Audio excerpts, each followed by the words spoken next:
সামনে আসছে নির্বাচন, ভোট দিতে গেলে আঙুলের ছাপ বাধ্যতামূলক। কিন্তু যাদের দুই হাতই নেই তারা কিভাবে ভোট দেবেন?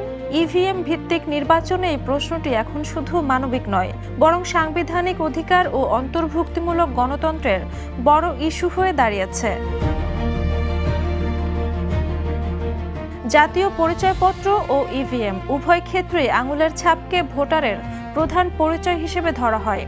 কিন্তু বাস্তবে দেখা যাচ্ছে শারীরিক প্রতিবন্ধকতা, দুর্ঘটনা, বয়সজনিত কারণে অনেক ভোটারের আঙুলের ছাপ মেলে না। এর মধ্যেই রয়েছেন এমন নাগরিক যাদের জন্মগত বা দুর্ঘটনাজনিত কারণে দুই হাতই নেই। তাদের জন্য প্রচলিত বায়োমেট্রিক পদ্ধতি মূলত অকার্যকর।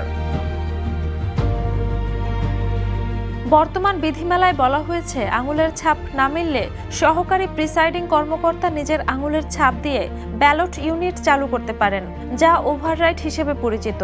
যদিও এখনো চূড়ান্ত কোনো সিদ্ধান্ত হয়নি, কিন্তু এই ব্যবস্থাকে ঘিরে রয়েছে ব্যাপক বিতর্ক ও অনাস্থা। নির্বাচন কমিশন একদিকে এই ক্ষমতা সীমিত করতে চায়, অন্যদিকে ভোটাধিকার নিশ্চিত রাখার চাপও রয়েছে। দুই হাত নেই এমন ভোটারদের ক্ষেত্রে প্রশ্ন হলো, তারা কি বারবার কর্মকর্তার দয়ার উপর নির্ভর করে ভোট দেবেন? এতে তাদের গোপনীয়তা, স্বাধীনতা ও মর্যাদা কি ক্ষুণ্ণ হচ্ছে না? বিশেষজ্ঞদের মতে বিকল্প বায়োমেট্রিক ব্যবস্থা, যেমন চোখের আইরিশ স্ক্যান, মুখমণ্ডল শনাক্তকরণ বা বিশেষ পরিচয় যাচাই প্রক্রিয়া আইনে স্পষ্টভাবে যুক্ত করা জরুরি।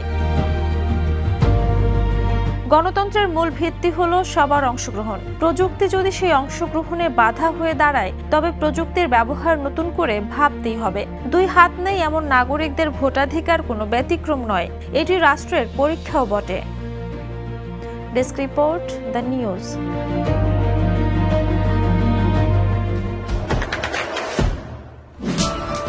দেশে দেশে সবার সাথে, দ্য নিউজ।